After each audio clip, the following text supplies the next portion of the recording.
겪는 여러 가지 일들 가운데 좋은 일, 즐거운 일이 있을 때는 사실 하나님 믿는 것이 그렇게 크게 힘들거나 어렵게 느껴지지 않습니다.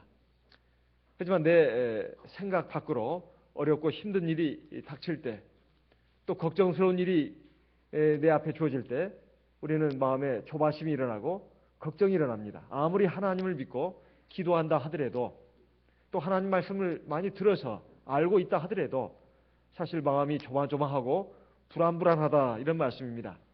그럴 때는 물론 기도도 하지만, 하나님을 믿는다 하지만은 사실 여러 가지 인간적인 방법을 생각해냅니다. 그래가지고 사실 하나님 앞에서 하나님을 온전히 믿고 기도하고 맡길 줄 알아야 되는데 그러지 못하고 인간적인 방법을 쓰는 경우가 있습니다. 그 중에 하나가 바로 여기 나오는 맹세입니다. 맹세. 원래 맹세라고 하는 것은 사람과의 관계에서 맹세가 있고 또 하나님과의 관계에서 맹세가 있습니다. 사람과의 맹세라고 하는 것은 자기 말의 진실성을 담보하기 위해서 맹세하는 경우가 있습니다. 내가 하나님 앞에서 말하건대 내 말은 진실이다. 또는 내가 의지할 어떤 대상을 놓고 맹세를 하기도 합니다. 내 목숨을 걸고 또는 내 살아온 전 생애를 걸고 이런 식으로 하면서 보통 사람들이 자기 말에 대해서, 자기 행동에 대해서 그 신뢰성을 가질 수 있도록 할 때 보통 맹세를 하기도 합니다. 또 하나는 하나님에 대해서 맹세를 하는 경우가 있습니다. 이것은 보통 서원이라고, 성경에는 서원이라는 말로도 나옵니다. 이런 것들은 사실 신앙적이라 할 것 같으면 그것은 잘못된 것이 아닙니다. 성경에 보면 맹세에 대해서 또는 서원에 대해서 소개해낸 그런 구절이 있습니다. 심지어는 모세를 통해서 주신 율법 가운데도 맹세에 대해서 말씀하고 있는 내용이 나옵니다. 참고로 한번 보도록 하겠습니다. 출애굽기 22장 11절 말씀을 보겠습니다. 출애굽기 22장 11절.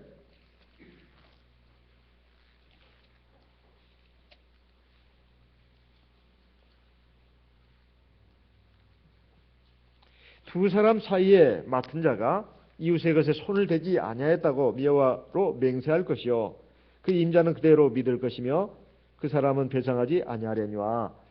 그러니까 이것은 이제 하나님께서 사람 사이에 있어서 어떤 재산적인 손실, 손해배상 관계로 문제가 일어났을 때 그 말의 진실성을 담보하기 위해서 맹세를 하라. 여호와로 더불어 맹세하라. 그래가지고 그 맹세했다면 그것을 받아들여라. 이런 말씀으로 나와 있습니다. 또 민수기 5장에 보면 또 다른 말씀도 있습니다. 민수기 5장 19절에서 22절 말씀을 보겠습니다. 민수기 5장 19절.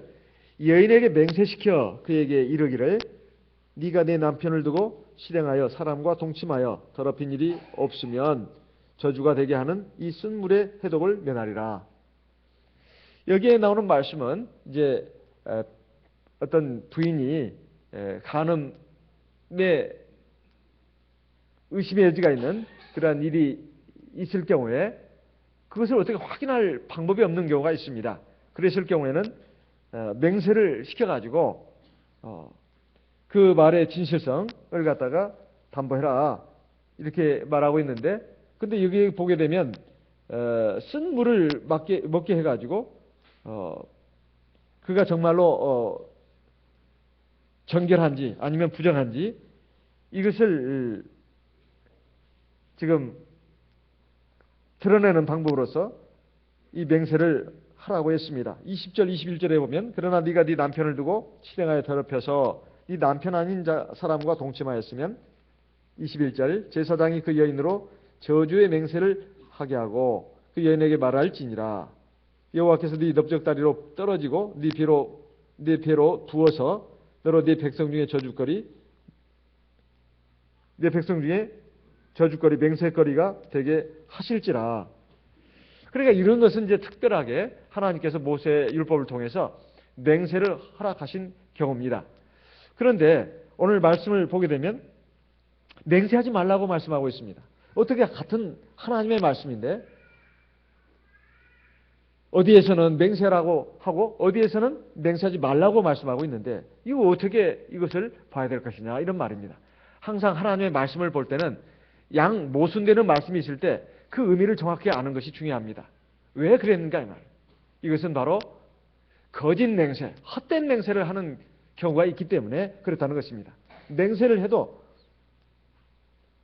하나님을 경외하고 하나님을 믿고 의지하면서 하나님의 역사, 하나님의 인도하심을 믿고 의지하면서 하는 사람이라면 그런 맹세는 하지 않는다는 것입니다. 하지만 그렇지 않은 경우에 하나님이 특별한 경우에 맹세를 하라고 했지만 우리가 하나님 앞에서 불신앙으로 또는 자기 욕심으로 또는 자기 의욕이 넘쳐서 뭔가 이것이 꼭 됐으면 좋겠는데 그렇게 되지 않을까 봐 걱정되는 경우.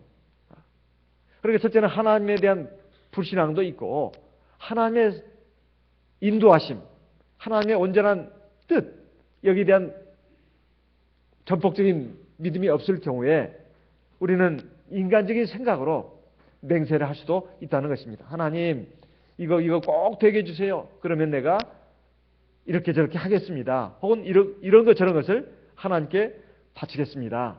이런 식의 그 맹세는 잘못된 맹세라는 것입니다. 그래서 우리가 하나님 앞에서 기도를 할 때 하나님 앞에 믿음으로 산다고 할 때 특별히 우리가 하나님이 어떤 분인가 하는 것에 대해서 정말로 잘 아는 것이 중요합니다. 오늘 말씀을 보게 되면 지금 이 맹세에 대해서 하는 말씀이 나오는데 마태복음 5장에도 이미 예수님께서 말씀하셨습니다. 마태복음 5장의 말씀을 한번 보도록 하겠습니다. 마태복음 5장 33절에서 36절까지 말씀을 읽겠습니다. 마태복음 5장 33절 또 옛사람에게 말한 바 헛맹세를 하지 말고 네 맹세한 것을 주께 지키라 하였다는 것을 너희가 들었으나 여기에 많은 맹세를 보게 되면 마치 사람에게 하는 맹세처럼 보이지만은 여기 보니까 네 맹세한 것을 주께 지키라. 주께 지키라. 그러니까 하나님 앞에서 내가 아무리 사람에게 맹세를 했다 하더라도 이건 하나님 앞에서 하는 맹세라고 지금 간절하는 것입니다. 그래서 34절에 보면 나는 너희에게 이르노니 도무지 맹세하지 말지니 하늘로도 말라. 이는 하나님의 보좌이며 35절 땅으로도 말라.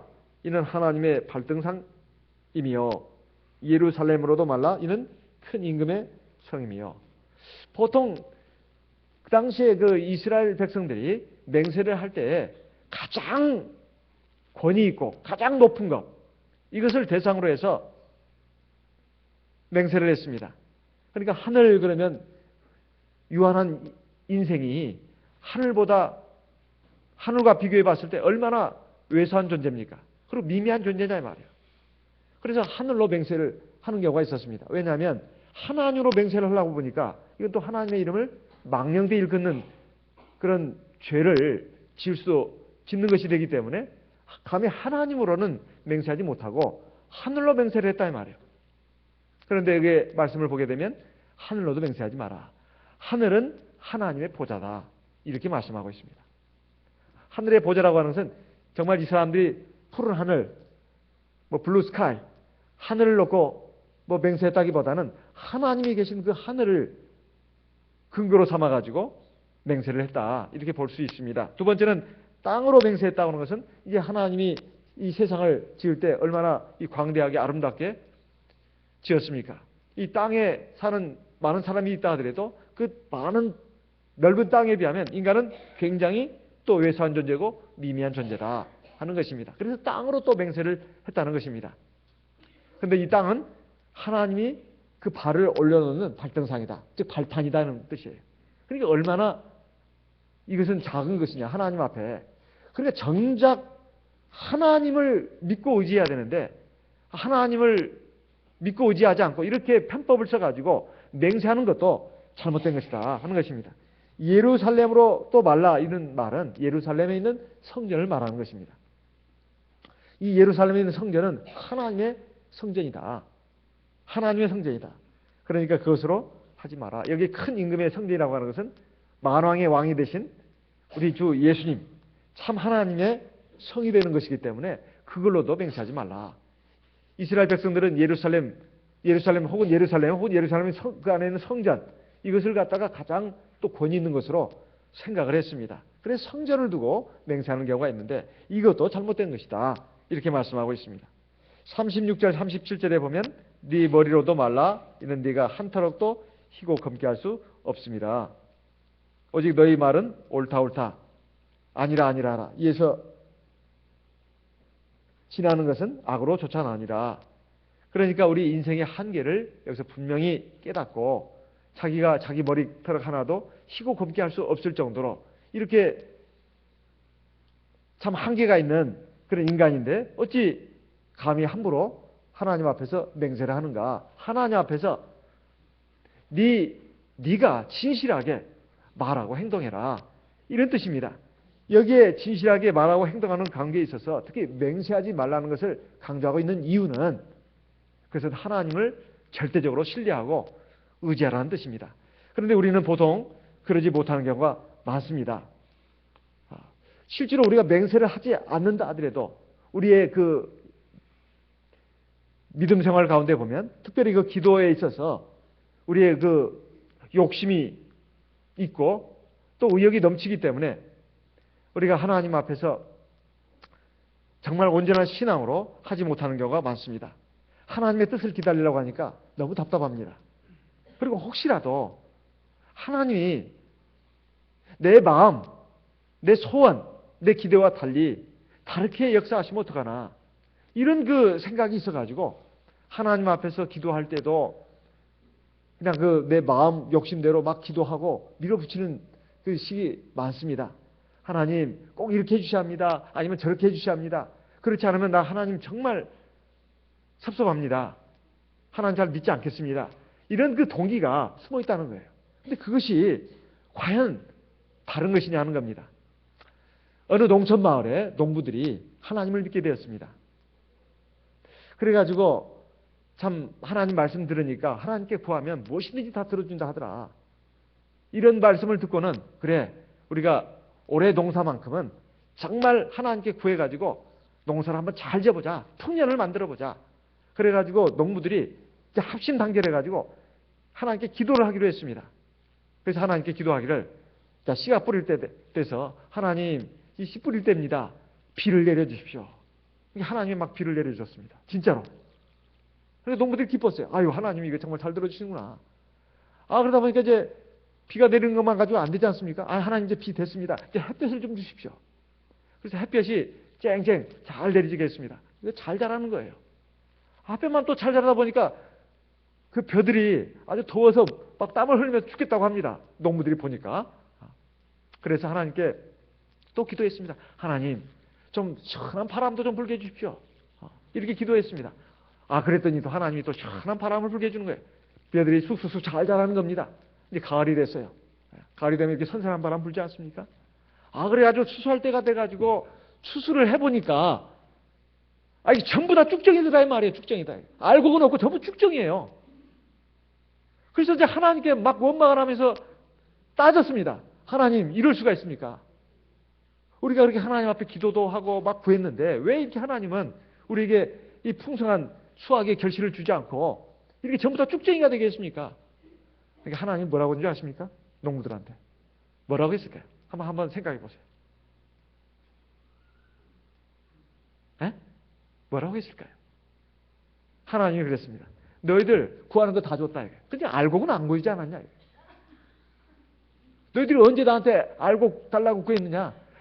너희들 요구대로 비도 내려주고 햇볕도 주고 또 시원한 바람도 불게 해줬는데 너희들이 정작 구한 것을 다 줬지만은 알고는 구하지 않았냐? 이건 사실 그냥 웃고 지나갈 얘기가 아닙니다. 우리는 하나님을 갖다가 우리의 요구대로 막 구한다 이 말이에요. 막 구합니다. 근데 정말 우리가 구해야 할 것을 구하지 않는 경우가 많다 이 말이에요. 정말 내게 꼭 있어야 될 것, 그건 알고가 아니겠습니까? 하나님의 진정한 은혜가 아니겠냐 이 말이에요. 완전한 은혜가 아니겠습니까? 근데 우리는 그것을 믿지를 못하는 겁니다. 그렇다 해서 하나님께는 아무것도 구하지 말고 그냥 손 놓고 있어라, 그거 아닙니다. 하나님 구하라고 했습니다. 구하라고 했어요. 마태복음 7장을 보겠습니다. 마태복음 7장 7절부터 11절까지 있는 말씀을 읽어보겠습니다. 마태복음 7장 7절부터 보겠습니다. 구하라, 그러면 너희에게 주실 것이요. 찾으라, 그러면 찾을 것이요. 문을 두드리라, 그러면 너희에게 열릴 것이니 구하는 이마다 얻을 것이요. 찾는 이가 찾을 것이요. 두드리는 이에게 열릴 것이니라. 9절, 너희 중에 누가 아들이 떡을 달라면 돌을 주며 생선을 달라면 뱀을 줄 사람이 있겠느냐. 11절 같이 읽어보겠습니다. 너희가 악한 자라도 좋은 것으로 자식에게 줄 알거든 하물며 하늘에 계신 너희 아버지께서 구하는 자에게 좋은 것으로 주시지 않겠느냐. 우리가 하나님 앞에 믿음으로 나간다 할 때 첫 번째 꼭 해야 될 것이 뭐냐? 기도하는 겁니다. 우리가 하나님 말씀을 먹었으면 믿음을 가지고 하나님 말씀을 의지해서 하나님께 구해야 합니다.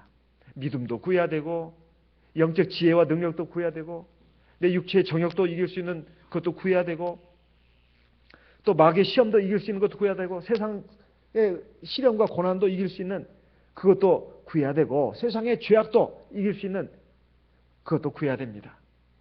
이것이 우리가 다 구해야 될 그런 내용 중에 들어있는 그런 것들이라고 할 수 있습니다. 그러면 우리가 하나님 앞에 구할 때 보통 육신적인 것을 많이 구합니다. 육신적인 걸 많이 구해요. 하나님은 너희는 육신적인 구하지 마라. 절대 그렇게 말한 적이 없습니다. 우리에게는 기도할 수 있는 자유와 특권을 주셨다 이 말이에요. 무엇이든지 구할 수 있습니다. 요한복음 16장에 보면 너희가 성령을 받는 날에는 무엇이든지 원하는 대로 구해라 이렇게 말씀하고 있습니다. 그렇지만 구해도 우리가 하나님의 뜻을 생각하면서 하나님의 인도하심, 역사하심을 믿으면서 그걸 의지하면서 기도를 해야 된다 이 말이에요. 그러면 우리가 기도를 하면서 사실 믿음을 갖지 않고 그냥 하도 답답하니까 하도 아쉬우니까 그냥 기도하는 경우도 많은데 그래서는 안 된다는 것입니다. 정말 믿음을 가지고 기도해야 된다는 거예요. 그리고 그렇게 믿음을 가져야 기도도 지속적으로 할 수가 있습니다. 그리고 그러는 가운데 내 신앙도 바로 서게 됩니다. 그리고 온전하고 성숙한 신앙으로 자라가게 됩니다.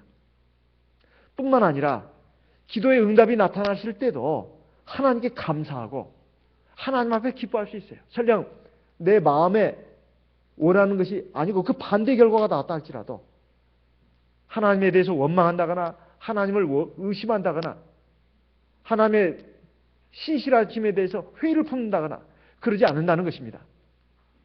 하나님의 온전한 섭리를 믿고 기다리면서 더 온전한 하나님의 은총을 받는 그날을 맞이하게 된다는 그런 말씀입니다. 하나님은 반드시 우리에게 좋은 걸 주신다는 거예요. 지금 당장 내 눈앞에는 그것이 좋지 않은 것 같아도 지나놓고 보면 그것이 좋은 것이었다는 걸 알게 됩니다. 우리는 기쁜 일, 좋은 일, 즐거운 일 이런 것만 좋은 것으로 생각합니다.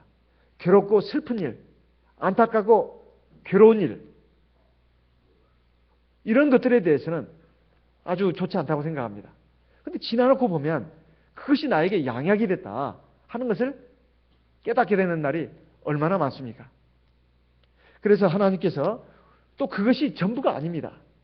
나중에 보면은 온전한 하나님의 은혜가 우리에게 주어진다는 거예요. 그때 가서야 하나님께 우리는 온전한 영광과 감사와 찬송을 돌리게 되는 것입니다. 그래서 신이라고 하는 것은 하나님의 주권을 믿는 것입니다. 하나님의 주권을 믿는 거예요. 하나님이 왕이 되시고 모든 것을 관장하시고 그리고 하나님을 경외하고 사랑하고 전심으로 하나님을 구하고 찾는 자에게 하나님은 가장 좋은 것을 주신다는 것을 믿어야 된다는 것입니다. 골로새서 1장 말씀을 보겠습니다. 골로새서 1장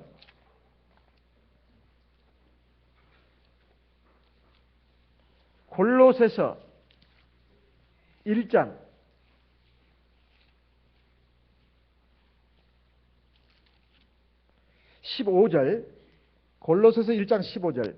그는 보이지 아니하시는 하나님의 형상이요 모든 창조물보다 먼저 나신 자니. 16절. 만물이 그에게 창조되되 하늘과 땅에서 보이는 것들과 보이지 않는 것들과 혹은 보호자들이나 주관들이나 정사들이나 권세들이나 만물이 다 그로 말미암고 그를 위하여 창조되었고. 여기에 보면 예수 그리스도가 바로 참 하나님이시고 모든 만물이 우리 주 예수 그리스도 참 하나님에 의해서 창조되었다 하는 것을 말씀하고 있습니다. 창조되었을 뿐만 아니라 주님께서 그 모든 것들을 다 관장하고 계십니다. 다 관장하고 계세요. 예수님께서는 십자가에서 죽으시고 3일 만에 부활하셔가지고 이제 제자들과 함께 계시다가 하늘로 승천하실 때 당부를 하신 말씀이 마태복음 28장에 나와 있습니다. 하늘과 땅의 모든 권세를 내게 주셨으니 그러면 너희는 가서 세상의 모든 족속으로 제자를 삼아 아버지 아들과 성령의 이름으로 세례를 주고 내가 너에게 분부한 것을 가르쳐서 다 지키게 해라. 이런 말씀을 하고 있습니다. 그런데 그 가운데서 제일 먼저 나오는 말씀이 하늘과 땅의 모든 권세를 내게 주셨으니, 이건 우리 주님이 바로 주권자라는 뜻입니다. 왕이라는 뜻이에요. 이것을 우리가 그냥 아는 것으로 그치지 않고 그걸 믿어야 된다 이 말이에요. 그 믿음의 표현이 무엇인가? 우리가 하나님 앞에 기도할 때 그 하나님의 주권을 믿고 우리가 기도해야 된다는 것입니다. 우리 주님께서 모든 것을 지으시고 다스리고 계시고 또 나에 대해서도 선하고 온전한 섭리를 갖고 계신다는 것을 믿는 것, 그런 믿음을 가지고 우리가 기도를 해야 되겠다는 것입니다.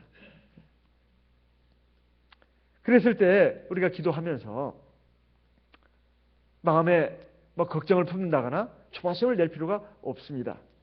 내가 이 기도하는 기도의 내용이 하나님의 말씀에 맞으면 하나님께서 꼭 들어주실 것이고, 설령 맞지 않는다 하더라도 걱정할 일이 없습니다. 왜냐?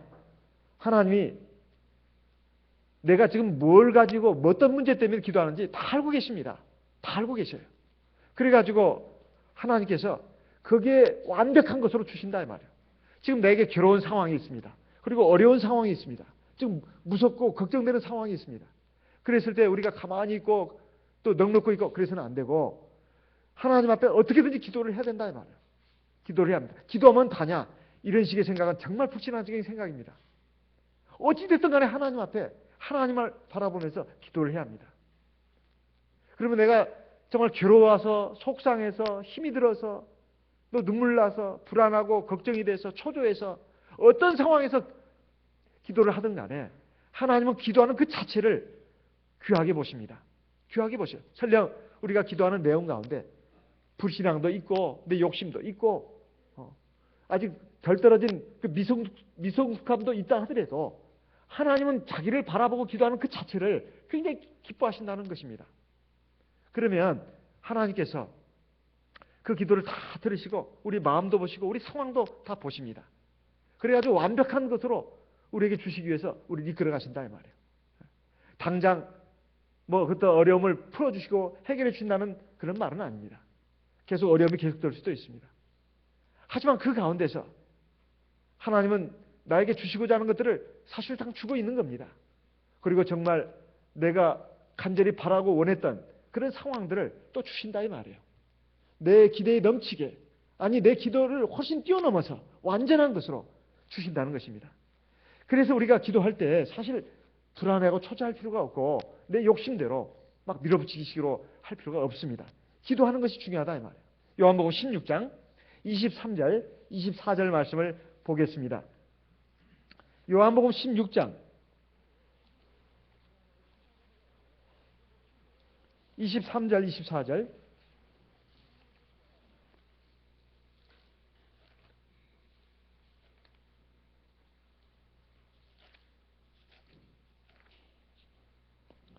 요한복음 16장 23절, 24절 같이 읽어보겠습니다.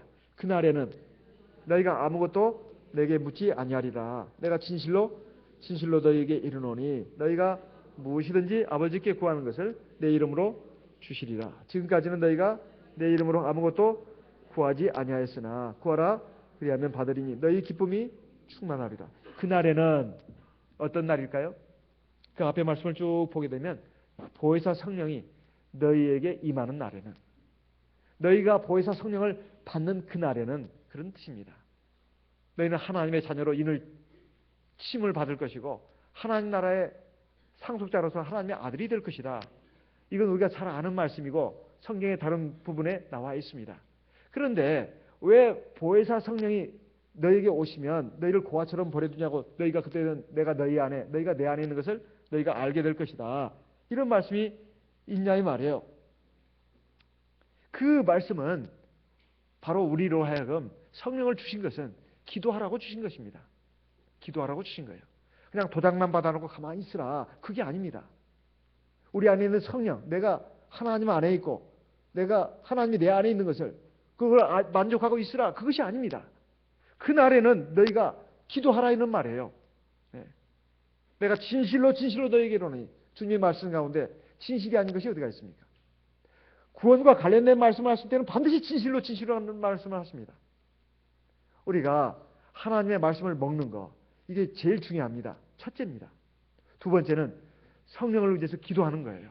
이것이 우리 신앙생활의 가장 근본이고 큰 두 기둥입니다. 이 두 기둥 중에 어느 하나도 소홀히하면 안 된다 이 말이에요.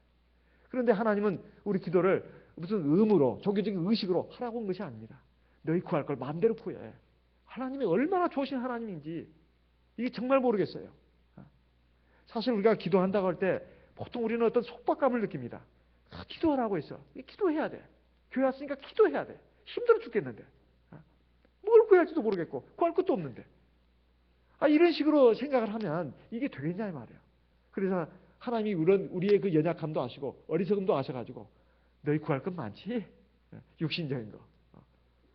그것부터 시작하는 겁니다. 그것부터 구하라는 거예요.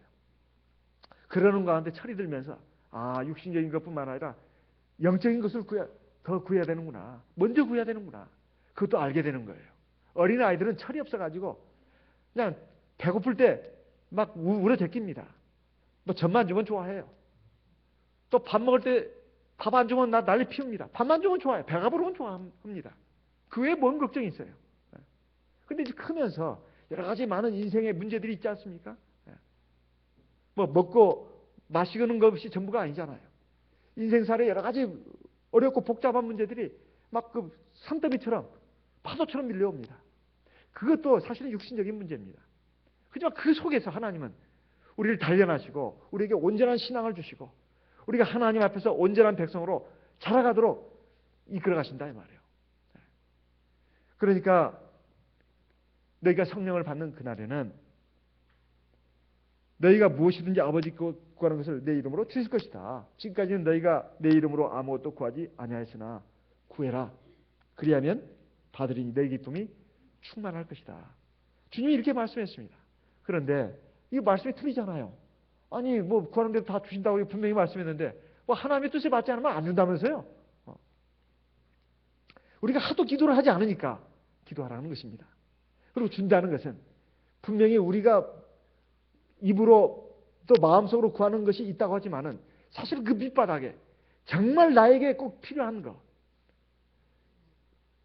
나에게 정말 유익한 것을 주신다는 거예요. 그러니까 기도하라는 것입니다. 가령 우리가 성령을 받고 이 방언기도 할 때 종종 이렇게 오해할 수도 있습니다. 내가 내 마음으로 이렇게 기도하는데 하나님이 그걸 통역을 해준다. 그렇게 오해할 수도 있어요. 여지가. 그래서 어떤 분이 그런 질문도 했습니다. 하나님이 성령이 내 기도를 통역해 주는 게 아니냐. 그거 아닙니다. 그거 아니에요. 내가 성령을 의지해서 방언기도 할 때 두 가지 기도가 올라가는 겁니다. 하나는 내 마음과 생각을 하는 기도, 또 하나는 성령의 기도. 이게 두 가지가 같이 올라가는 거예요. 로마서 8장 26절 27절 말씀을 보겠습니다. 로마서 8장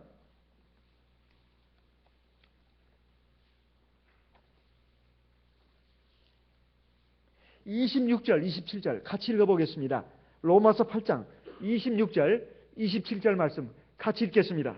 이와 같이 성령도 우리 연약함을 도우시나니 우리가 마땅히 빌 바를 알지 못하나 오직 성령이 말할 수 없는 탄식으로 우리를 위하여 친히 간구하시니라. 27절 마음을 감찰하시는 이가 성령의 생각을 아시나니 이는 성령이 하나님의 뜻대로 성도를 위하여 간구하십니다. 특별히 27절의 말씀이 굉장히 중요합니다. 마음을 감찰하신 이 하나님이죠. 주 예수님이고 성령입니다. 우리 마음을 다 아신다 이 말이에요. 그 하나님이 또 성령의 생각도 아신다. 이건 하나님의 생각을 아신다는 뜻입니다. 이는 성령이 하나님의 뜻대로, 첫째는 하나님의 뜻대로 기도를 해주십니다. 내 안에 있는 성령이 하나님의 뜻대로 기도해줘요. 내 뜻대로 기도해 주는 게 아닙니다. 하여튼 중요한 것은 내 마음의 여러 가지 고통과 아픔을 아시고 나에게 완벽한 걸 주신다 이 말이에요. 성도를 위하여 간구하신다고 되어 있습니다. 그래서 걱정할 일이 없어요. 사실은 첫째 기도할 때 이게 첫째는 우리는 반신반의하면서 기도합니다. 근데 기도한다고 뭐가 되나? 하나님 내 기도를 듣나? 첫째 하나님의 존재에 대해서 하나님의 살아계심에 대해서 의심하는 하면서 기도하는 경우가 많습니다.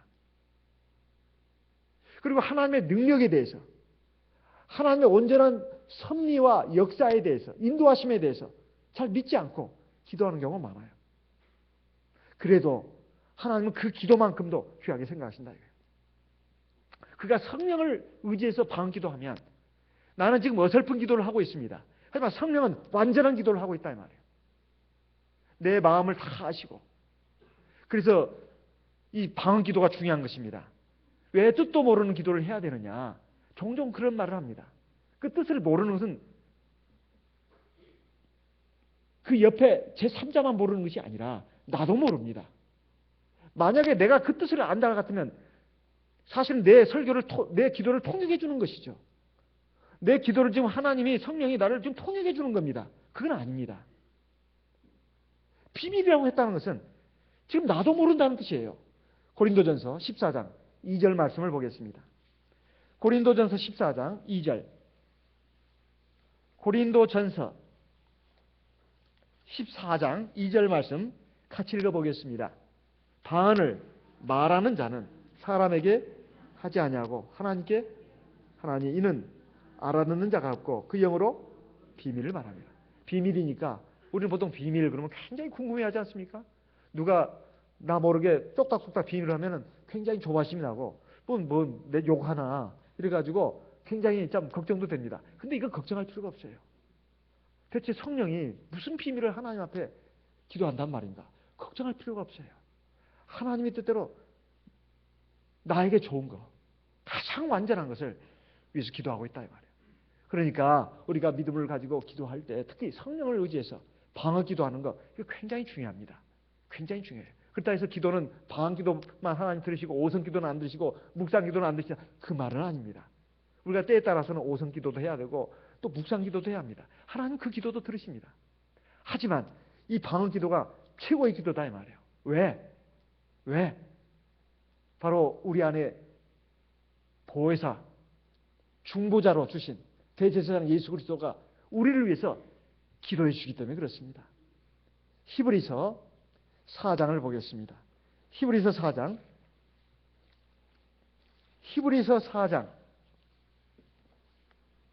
14절부터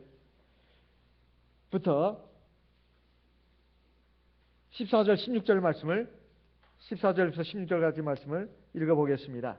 히브리서 4장 14절 그러므로 우리에게 큰 대제사장이 있으니 승천하신 자 곧 하나님 아들 예수시라.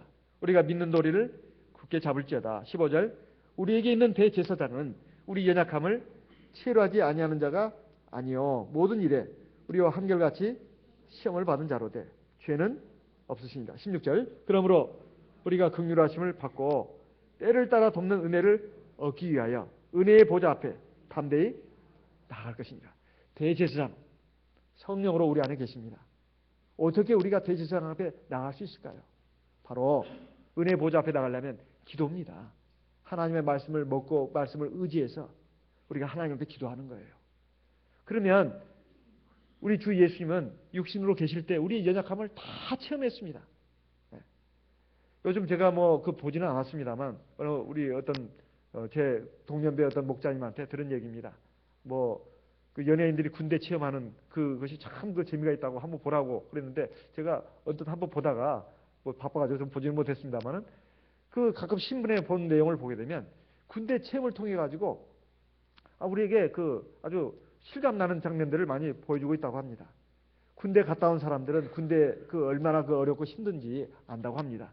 인생살이 어렵고 쓴맛을 본 사람들은 정말 성숙한 사람이 될 수가 있다고 하는데 그것은 다른 사람을 이해하고 포용해주고 관용해줄 수 있다는 것입니다. 우리 주 예수님이 그렇습니다. 하늘의 보좌에만 계신 것이 아니라 사람의 몸을 입으시고 이 세상에서 정말 어려운 그 생활을 다 하셨다 이 말이에요. 그래서 육신을 가지고 산다는 것이 얼마나 힘든 것인가 이것을 몸소 체험하신 분이 바로 우리 주 예수님 참 하나님이다 이 말이에요. 그래서 우리가 얼마나 연약하고 힘든지 아십니다. 그걸 알고 우리가 그의 긍휼하심을 얻기 위해서 때를 따라 또 돕는 은혜를 얻기 위해서 은혜의 보좌 앞에 담대히 나가라 이렇게 말씀하고 있어요. 이것은 우리가 성령을 받고 그냥 가만히 잠자고 있으라는 것이 아니라 성령을 의지해서 더욱더 기도하라는 거예요. 우리가 공부하는 것도 또 직장 생활하는 것도 사업하는 것도 가정생활하는 살림하는 것도 우리가 내 힘과 지혜로 하면은 좌초되기 쉽습니다. 또 어려움에 빠져도 그걸 해결할 수가 없는 경우가 많아요. 우리가 기도하고 또 기도하면 하나님께서 내 마음과 생각을 붙들어 주시고 온전한 하나님의 은혜와 진리 가운데로 나가게 하실 뿐만 아니라 우리 육신도 우리 육신의 삶도 하나님의 은혜와 진리 가운데서 풍성한 하나님의 은혜, 온전한 하나님의 은혜를 누리면서 살 수 있도록 이끌어 주십니다. 이걸 우리가 믿는다면 마땅히 우리에게 주신 성령을 의지해서 나가야 된다 이거예요. 그랬을 때 우리가 하나님의 역사하심 그 능력을 체험할 수 있어요. 그렇다면 이런 기도를 할 뿐만 아니라 우리가 하나님 앞에 대해서 기도하면서 조심해야 될 것이 헛된 맹세, 잘못된 맹세를 하지 말아야 된다는 것입니다. 성경에 보면 헛된 맹세, 잘못된 맹세를 한 사람들이 여러 나오지 않습니까? 그 중에 대표적인 사람 몇 사람을 뽑아본다면 첫째는 사사 입다가 되겠습니다. 입다가 되겠어요. 입다가 이방 족속의 그 침략을 물리치고 이기는 그 전쟁을 하기 위해서 하나님 앞에 기도하지 않았습니까? 내 이 전쟁에서 승리하고 돌아오면 제일 먼저 나를 환영하는 사람을 내가 하나님께 제물로 바치겠습니다. 그럼 이 입다의 이 서원 기도는 뭐가 문제가 될까요? 보통 이것을 갖다가 인용을 할 때 하나님께 서원한 것은 절대로 지켜야 된다 하면서 이 말씀을 인용을 하는데 사사기 11장에 나오는 내용입니다. 사사기 11장에 보면 이 말씀이 나옵니다. 그래가지고 전쟁에 승리하고 돌아왔습니다. 돌아오고 보니까 자기 무남동녀 외딸이 외동딸이 자기를 환영으로 나오는 거예요. 그때 입다는 막 탄식을 합니다. 절망을 하죠. 그런데 이걸 바친 것으로 또 이게 성경에는 이렇게 나온 것으로 해석을 합니다. 그랬을 때 이 입다의 문제점이 뭐냐 이 말이에요. 두 가지 문제가 있습니다. 첫째는 하나님의 능력, 하나님의 역사하심을 온전히 믿었다면 이런 서원을 할 필요가 없습니다. 왜냐하면 이 전쟁이 의로운 전쟁이고 그리고 하나님 앞에서 마땅히 해야 될 그런 영적인 전쟁이라면 그런 서원은 필요가 없는 것입니다. 하나님의 말씀과 뜻에 맞는 싸움이라면 이런 서원을 할 필요가 없다는 거예요. 근데 했다는 것입니다. 그건 하나님을 온전히 믿지 못했다는 거예요. 혹시 이 전쟁에서 패하면 어떡하나? 그럼 우리 민족, 우리 처자식들 다 죽고 또 재산 뺏기고 큰 화를 당하는데 이 전쟁을 어떻게든 이겨야 되는데 의욕이 넘치다 보면 자기 마음이 앞서다 보면 이런 경우가 생깁니다. 아무리 신앙이 있는 입다라 하더라도 자기 의욕이 넘치다 보면 과도한 말도 나가고 과도한 행동도 나간다 이 말이에요. 이것을 경계해야 된다는 뜻입니다. 그래서 어떻게 됐습니까? 사사기 11장 29절 31절 말씀을 보겠습니다. 사사기 11장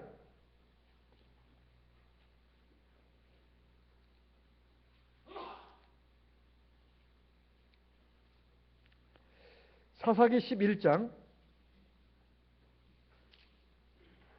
29절.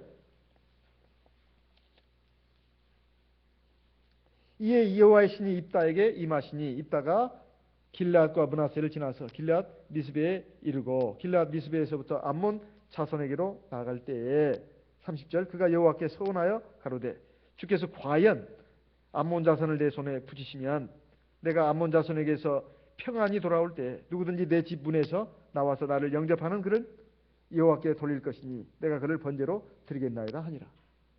보통 이 입다의 행위를 칭찬하는 그런 그 견해들을 볼 수가 있습니다. 그러나 이것은 성경 전체의 관점에서 본다면 잘못된 것이다. 첫 번째 잘못은 하나님의 역사, 능력을 온전히 믿지 못했다는 것입니다. 두 번째는 뭐냐? 자기가 차분할 수 없는 것을 하나님께 바치겠다고 했습니다.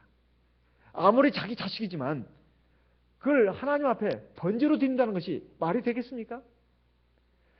자기 자식이 아니라도 그렇습니다. 남의 자식이면 더욱더 문제입니다. 다른 사람, 어떻게 그걸 사람을 갖다가 번제로 드리겠냐 이 말이에요. 이것은 하나님의 말씀에 전혀 맞지 않는 것입니다. 자기가 처분할 수 있는 것, 자기가 가진 뭐 재산이라든가, 자기가 가진 뭐 재능이라든가, 자기의 뭐 삶 전체라든가, 이것은 자기가 처분할 수 있는 거 아니겠습니까? 내 삶 전체를 하나님께 바치겠습니다. 내 재산을 다 바치겠습니다. 또는 내가 가지고 있는 이 재능을 하나님의 선한 사업에 쓰도록 온전히 바치겠습니다. 이것은 가능한 일입니다. 하지만 어떻게 산 사람을 아무리 자기 자식이라 하더라도 하나님께 제물로 드리겠다고 이런 그 서원을 하냐 이 말이에요. 그것을 이행한 것으로 이렇게 보통 이제 해석을 합니다. 그렇다면 더 큰 문제다 이 말이에요. 두 번째, 그가 한 잘못에 대해서 그가 만약에 하나님의 말씀과 뜻을 깨달았다면 하나님께 회개해야 됩니다. 하나님, 제가 잘못된 서원을 했습니다. 하나님 용서해 주십시오. 이렇게 하면서 회개를 해야 마땅한데 보통 많이 이 입다가 자기 외동딸을 바친 것으로 이렇게 해석을 합니다. 그 뒤에 바쳤는지 안 바쳤는지는 뚜렷하게 나오는 건 아닙니다만 뭐 어쨌든 그 바친 것으로 보통 해석을 합니다. 그렇다면 큰 문제다 이 말이죠. 그래서 우리가 하나님 앞에서 서원 기도를 할 때 사실 내가 하나님 이런 일을 해주면 내가 온전한 11조를 드리겠습니다. 이건 당연한 거 아니겠습니까? 또 하나님 내가 이렇게 해주시면 내가 하나님 앞에 예배생활 안식을 철저히 지키겠습니다. 이건 너무나 당연한 거 아니겠어요? 그런 것이 서원이 될 수는 없죠. 하지만 하나님 내가 이렇게 하면은 내 이 재산을 갖다가 자식들에게 유산으로 남기지 않고 하나님께 다 바치겠습니다. 이건 가능한 일입니다. 이건 세상 사람들도 그렇게 하니까. 그리고 내가 하나님 자기가 손해가 될지라도 그것을 하는 것, 이것은 가능한 일입니다. 자기가 처분할 수 있고 자기가 주관할 수 있는 것, 이것은 서운할 수가 있습니다. 그래서 종종 제가 드리는 말씀이 뭐 하나님 앞에 우리 자식을 하나님의 일꾼으로 바치겠습니다. 그런 기도 할 수는 있습니다. 할 수는 있지만 그 자식을 또 주의 종이 될 만한 일꾼으로 신앙을 넣어주고 양육하는 것이 첫째입니다. 그리고 그때가 됐을 때 객관적으로 또 그 사람, 그 자식 안에 믿음이 있고 사명감이 있어야 되죠. 그냥 무작정 바칠 수 있는 건 아니지 않습니까? 그런 것들이 우리가 좀 참고로 해야 할 내용이 되겠습니다. 그런 그 기도가 잘못됐다는 것이 아니라 그런 기도를 하는 데 있어서 중요한 것은 신앙으로 키우는 것. 그리고 그때가 돼서 본인의 의지, 본인의 사명감이 중요하다. 나는 어렸을 때 너 낳을 때 내가 널 위해서 소원 기도했어. 그러니까 너는 목자가 돼야 돼. 그렇게 해가지고 우격다짐식으로 될 일도 아니지만은 또 그렇게 해서 목자가 됐다는 분도 간혹 제가 들어봤습니다. 그런 분도 있다 하더라고. 청혼을 했기 때문에 너는 나서야 돼. 그래서 자기는 아무 사명감도 없이 나섰는데 다행인 것은 그분이 나중에 사명감을 갖게 됐습니다. 그래서 지금은 참 훌륭하게 하나님 일을 하고 있으니까 다행이지. 그래서 저는 그런 것을 들으면서 이건 좀 문제다. 그런 생각이 들었습니다. 무조건 소원 기도를 하는 것도 꼭 좋은 것이 아니다. 이런 말씀입니다. 어쨌든 내가 처분할 수 있는 것. 그리고 그것은 또 자기 책임이 따라야 됩니다. 그 다음에 헤롯 왕 같은 경우 이것도 굉장히 잘못된 것이 아니겠습니까? 헤롯의 딸이 그 잔치 석상에서 춤을 추면서 이 헤롯 왕을 즐겁게 해줬죠. 그때 그 게지바에게 맹세했습니다. 네가 원하는 걸 무엇이든지 구해라. 내가 내 나라의 반절이라도 주겠다. 이것도 잘못된 그 맹세 아니겠습니까? 그러니까 헤로디아의 딸이 자기 어머니한테 가가지고 물었더니 세례 요한의 목을 달라 해라. 그래가지고 그것을 그대로 말했습니다. 그때 헤롯 왕이 아주 잠시 번민에 빠졌습니다. 이거 주겠다가는 이 이스라엘 백성들에게서 지금 큰 선지자로 추앙받는 인물인데 이 또 반란이 일어나지 않을까, 나라가 큰 혼란에 빠지지 않을까, 그걸 걱정하고 있는데 또 왕의 그 위신도 있고 이미 술도 취했습니다. 그래가지고 그래라 해가지고 명령을 내려가지고 세례 요한을 목 빼가지고 그걸 쟁반에 담아서 주지 않았습니까? 이런 것도 잘못된 그 서원의 대표적인 그 경우라고 할 수 있습니다. 이것은 하나님의 말씀과 뜻에 어긋나는 것일 뿐만 아니라 자기의 어떤 그 생각에서 맹세를 하는 것이다. 이런 말이다 이 말이에요. 그래서 우리가 사람의 마음, 욕심이 넘칠 때 그것이 하나님의 말씀과 뜻, 인도하심을 앞설 때 이렇게 문제가 발생한다. 이런 뜻입니다. 우리가 하나님 앞에서 기도를 하면서 어떤 조건을 다는 경우도 있지만 사실은 조건을 명시적으로 달지 않아도 마음속에 조건이 있는 경우가 많아요. 우리 신앙이라는 것이. 나에게 좋은 걸 주시면 하나님 내가 그 기도에 응답해 준 걸로 알고, 그렇지 않으면 내가 구한 대로 주지 않으면 하나님이 내 응답을 거절한 것으로 아는 이런 그 단순한 그 판단, 이것이 우리가 시정해야 될 그런 부분이다 이런 말이에요. 우리에게는 사실 그리 아니하실지라도의 그 신앙이 꼭 필요합니다. 다니엘의 세 친구들이 금신상에 절하지 않겠다고 느부갓네살 왕에게 말했습니다. 하지만 그렇게 해서 풀무불에 던져진다 하더라도 하나님께서 우리를 지켜주실 것이고, 그리 아니하실지라도 우리는 절대로 그 왕의 명을 따라서 그 금신상에 절하지 않을 것입니다. 이렇게 말을 했습니다. 이 신앙이 우리에게 있어야 된다는 것입니다. 다니엘 3장 17절로 18절 말씀을 보겠습니다.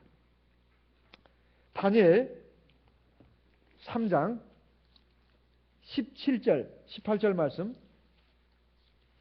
같이 읽어보겠습니다. 다니엘 3장 17절 18절 말씀을 같이 읽어보겠습니다. 만일 그럴 것이면 왕이여, 우리가 섬기는 우리 하나님이 우리를 극렬히 타는 풀무 가운데서 능히 건져내시겠고 왕의 손에서도 건져내시리이다. 18절 그리 아니하실지라도 왕이여, 우리가 왕의 신들을 섬기지도 아니하고 왕의 세우신 금신상에게 절하지도 아니할 줄을 아옵소서. 그리 아니하실지라도 이것이 대단히 중요한 신앙입니다. 아무리 극단적인 상황에 몰린다 하더라도 하나님의 뜻에 맡겨야 된다 이거예요. 하나님의 뜻에. 내 마음과 내 생각에 맡길 것이 아니라, 내 어떤 소원에 맡길 것이 아니라 하나님의 뜻에, 하나님의 인도하심에, 하나님의 역사하심에 온전히 맡길 줄 아는 이런 신앙이야말로 참 신앙이요 온전한 신앙이라는 것입니다. 우리에게 이것이 정말로 필요합니다. 정말로 필요해요. 예수님은 그 기도의 완결판입니다. 누가복음 22장의 42절로 44절에 보게 되면 겟세마네 동산에서 예수님께서 하신 기도가 정말 우리의 모범이 되는 기도가 되겠습니다. 아버지 할만하시었던 이 잔이 내게서 지나가게 하옵소서.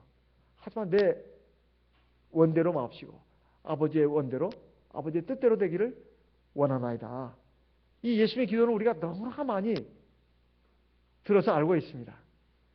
이 기도를 통해서 하나님은 또한 우리에게 말씀하고 있습니다. 우리가 무엇이든지 원하는 대로 구할 수 있습니다. 예수님도 구하지 않았습니까? 할 수만 있으면 이 잔이 내게서 물러가게 해주십시오. 그 기도를 해서는 안 되죠. 하지만 예수님도 하지 않았습니까? 우리도 할 수 있습니다. 우리도 할 수 있어요. 그래서 우리가 살다 보면 참 죽고 싶은 순간도 있습니다. 너무 괴로웠고 힘들어서. 그래서 하나님, 나 참 죽고 싶습니다. 그렇다고 해서 내가 스스로 내 목숨을 죽이면 안 됩니다. 차라리 나를 데려가 주십시오. 이런 기도를 할 수 있습니다. 엘리야도 그렇게 기도했으니까요. 로뎀나무 아래에 가서. 하지만 하나님은 그 기도를 잘못했다고 말하지 않았습니다. 오히려 그래가지고 지쳐가지고 쓰러졌을 때 하나님께서 한 병 물하고 숯불에 구운 떡을 주었습니다. 그걸 먹고 힘을 내가지고 하나님의 산 호렙까지 가지 않았습니까? 거기에서 하나님께 기도하지 않았습니까? 그 식물의 힘을 의지해서. 한 병 물은 성령을 상징하고 숯불에 구운 떡은 고난과 시련 가운데 주시는 하나님의 말씀을 상징합니다. 성령의 기도, 성령의 능력, 한 병 물, 그리고 숯불에 구운 떡, 고난과 시련과 고통 가운데 주시는 하나님의 말씀, 그걸 의지해서 그걸 자꾸 먹고 기도하고 해서 결국 힘을 얻어서 하나님의 산 호렙까지 가게 돼서 거기서 하나님을 만나지 않았습니까? 오늘 우리도 마찬가지입니다. 오늘 우리도 마찬가지예요. 우리 하나님은 우리 연약함을 알고 있습니다. 그러니까 우리가 어떤 상황을 만난다 하더라도 내가 거기에 굴복하지 말고 하나님의 완전한 말씀과 뜻이 이루어질 것을 믿어야 되겠습니다. 왕후 에스더가 이스라엘 민족을 구하기 위해서 금식하고 왕 앞에 설 때 그가 다짐한 말이 뭡니까? 에스더 4장 13절로 16절에 보면 내가 왕에게 나가서 지금 그 왕이 부르지도 않는데 나가면 죽습니다. 그런데도 죽으면 죽으리다. 이 말은 하나님을 믿고 하나님의 선하시고 온전한 뜻을 따라서 이것이 하나님이 기뻐하시는 일이다 생각하고 죽기를 각오하고 나가겠다는 뜻입니다. 이것이 바로 우리에게 또한 모범이 됩니다. 중요한 것은 지금 상황이 아니라 내가 정말 하나님의 말씀과 뜻을 따라서 지금 생각하고 있고 그리고 행하고 있는가, 이것이 중요한 것입니다. 내가 할 수 있는 일은 내 계획을 이리저리 세우고 밀어붙이는 것이 아닙니다. 내 욕심과 내 감정대로 내 생각대로 밀고 나가는 것이 아닙니다. 중요한 것은 이것이 하나님의 뜻이냐 아니냐, 이것이 항상 우선돼야 합니다. 하나님께서 기뻐하신 뜻이라면 반드시 이루어지게 되어 있습니다. 하나님 뜻이 아니라면 처음에는 약간 뭔가 뒤틀리는 듯 하다가 뭔가 우여곡절을 겪는 듯 하다가 나중에는 또 흔적도 없이 사라지는 경우도 생깁니다. 그러니까 중요한 것은 하나님의 말씀과 뜻이 이루어지는 것, 이것을 우리가 생각하고 그것이 나에게 가장 좋은 것이다. 그러기 위해서는 내가 하나님 앞에 기도하는 거라든가 또 하나님 앞에 믿음으로 산다고 할 때 정말로 너무 조바심내고 초조해하고 불안해할 것이 아니라 또 내 혈기나 감정, 육신의 정욕으로 내가 나갈 것이 아니라 그렇게 하면 오히려 결과가 더 나빠집니다. 더 악화됩니다. 그리고 나중에 더 초라해진다 이 말이에요. 그리고 자기 스스로 함정에 빠져버립니다. 그 수렁에서 이제 고통 가운데서 사실 또 하나님을 찾고 부르고 그러면 하나님이 물론 건져주십니다. 그러면 그 과정이 또 얼마나 또 기냐 이 말이에요. 우리가 신앙적인 면에서는 계속 성장을 해가야 합니다. 우리가 하나님의 주권을 인정하는 삶이라고 하는 것은 하나님의 뜻에, 하나님의 인도하심에, 하나님의 섭리에 온전히 복종하는 사람입니다. 그래서 고난당한 사람은 기도하라고 말하고 있습니다. 그리고 즐거움에 있는 사람은 찬송하라고 말하고 있어요. 왜 고난 당할 때 기도하라고 말할까요? 그 고난 가운데서 하나님의 말씀과 뜻도 깨닫게 되고 그리고 하나님의 역사도 체험하게 되고 또 하나님이 주시는 은혜를 받게 됩니다. 하나님 앞에서 내가 온전한 사람으로 성장해가는 그 디딤돌이 될 수가 있다 이 말씀이에요. 그리고 내가 즐거운 일, 그것을 만나게 되면 이제 기도해가지고 이제 즐거운 일도 만나고 기도를 안 해서도 하나님 즐거운 일을 주시기도 하고 뭐 하나님이 우리의 신앙을 보시고 또 하나님이 우리 연약함을 보시고 즐거운 일 줄 때 아 이거 내가 다 잘나서 그런 거야, 내가 잘해서 그런 거야, 그렇게 하면서 그럴 것이 아니라 하나님의 은혜라고 생각하고 감사하고 하나님께 영광을 돌릴 수 있어야 된다는 거예요. 우리가 하나님 앞에서 회개하고 뭘 구하는 것도 중요하지만 하나님 앞에 감사하는 것이 참 중요합니다. 그것이 찬송입니다. 찬송이라 해서 그 찬송가 있는 그 찬송가만 부르라는 것이 아니라 그것도 찬송이요. 하지만 하나님 앞에 영광 돌리는 것, 이 감사가 또한 찬송입니다. 사실 우리 찬송 가운데는 하나님의 구원의 은혜, 하나님의 능력, 하나님의 진실하심, 하나님의 위대하심을 찬송하는 그런 내용으로 되어 있지 않습니까? 그것을 찬송가 부를 때만 찬송하는 것이 아니라 우리 생활 속에서 하나님께 감사해야 된다. 하나님께 감사합니다. 이렇게 괴로운 일, 이렇게 안 좋은 일을 만나도 하나님이 결국 나를 사랑하시고 나를 좋은 길로 인도하실 줄 믿습니다. 감사해야 된다 이 말이에요. 이건 신앙 있는 사람만이 그렇게 할 수 있습니다.